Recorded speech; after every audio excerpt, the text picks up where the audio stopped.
അപ്പോൾ ഇന്നത്തെ വീഡിയോയിൽ നമ്മൾ പറയാൻ പോകുന്നത് Adobe XDയിലെ ഒരു പ്ലഗിനെ കുറിച്ചാണ്. ഇമേജസ് ഒക്കെ ഫ്രീ ആയിട്ട് ഡൗൺലോഡ് ചെയ്യാൻ പറ്റിയ ഒരു പ്ലഗിനാണ്. നിങ്ങൾക്ക് വളരെ ഹെൽപ്ഫുൾ ആയിരിക്കും. അപ്പോൾ എങ്ങനെയാണ് ഇത് ചെയ്യുന്നതെന്ന് നമുക്കൊന്ന് നോക്കാം. അപ്പോൾ അതിന് വേണ്ടിയിട്ട് നിങ്ങൾ ജസ്റ്റ് ആ ലെഫ്റ്റ് സൈഡിലെ പ്ലഗിൻ സെക്ഷനിലേക്ക് പോവുക.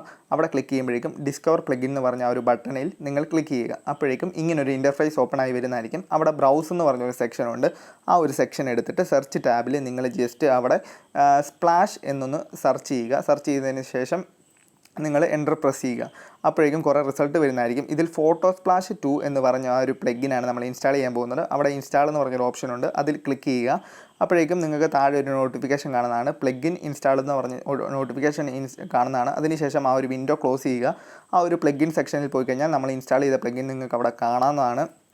ഇതിന് ശേഷം ആ ഒരു പ്ലഗിനിൽ നിങ്ങൾ ജസ്റ്റ് ഒന്ന് ക്ലിക്ക് ചെയ്യുക. അപ്പോഴേക്കും നിങ്ങൾക്ക് ഇതുപോലൊരു നോട്ടിഫിക്കേഷൻ കാണുന്നതാണ്. ജസ്റ്റ് നിങ്ങളതൊന്ന് സ്കിപ്പ് ചെയ്യുക. അപ്പോൾ നിങ്ങൾക്ക് ഇവിടെ കാണാവുന്നതാണ് എൻ്റർ എ കീവേഡ് എന്ന് പറഞ്ഞൊരു സെക്ഷൻ അല്ലേ. ഞാൻ അവിടെ ജസ്റ്റ് ഒന്ന് ഫോം എന്നൊന്ന് സെർച്ച് ചെയ്യുകയാണ്. അതിനുശേഷം അപ്പോൾ ഫോം റിലേറ്റഡ് ആ ഒരു കീവേഡ് റിലേറ്റഡ് ആയിട്ടുള്ള ഒരുപാട് ഇമേജസ് ഇവിടെ വരുന്നത് നിങ്ങൾക്ക് കാണാവുന്നതാണ്. അപ്പോൾ നമ്മൾ എന്ത് കീവേഡാണോ അവിടെ കൊടുക്കുന്നത് ആ കീവേഡുമായിട്ട് ബന്ധമുള്ള ഇമേജസ് ഇവിടെ വരും. ഇപ്പോൾ എനിക്ക് ഈ ഒരു റെക്ടാങ്കുലർ ബോക്സിൽ ഒരു ഇമേജ് ആഡ് ചെയ്യണം.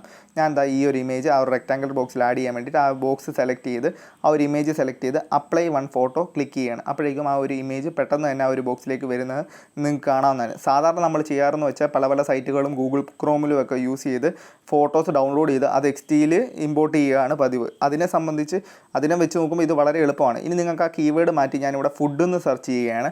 അപ്പോൾ ആ ഒരു ഫുഡ് എന്ന് സെർച്ച് ചെയ്യുമ്പോഴേക്കും ആ ഒരു ഫുഡുമായിട്ട് റിലേറ്റഡ് ആയിട്ടുള്ള ഇമേജസ് വരും. നിങ്ങൾക്ക് ഏത് വേർഡുമായിട്ട് റിലേറ്റ് ചെയ്ത ഇമേജ് ആണോ വേണ്ട ആ ഒരു വേർഡ് നിങ്ങൾ അവിടെ സെർച്ച് ചെയ്താൽ എളുപ്പം തന്നെ നിങ്ങൾക്ക് ആ ഒരു ഇമേജ് കിട്ടുന്നതായിരിക്കും.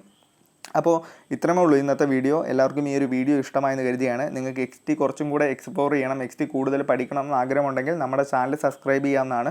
നമ്മുടെ ചാനലിൽ XDയുടെ തന്നെ ഒരു ഫുൾ പ്ലേലിസ്റ്റ് വീഡിയോസ് നമ്മൾ ആഡ് ചെയ്തിട്ടുണ്ട്. അത് ചെക്ക് ചെയ്ത് നോക്കാവുന്നതാണ്. അതിൻ്റെ ലിങ്ക് ഞാൻ ഡിസ്ക്രിപ്ഷൻ ബോക്സിലും ഇവിടെ ഐ ബട്ടണിലും കൊടുക്കുന്നുണ്ട്. അപ്പോൾ എല്ലാവർക്കും വീഡിയോ ഇഷ്ടമായെന്ന് കരുതുകയാണ്. അടുത്തൊരു വീഡിയോ കാണുന്നവരേക്കും എല്ലാവർക്കും നന്ദി.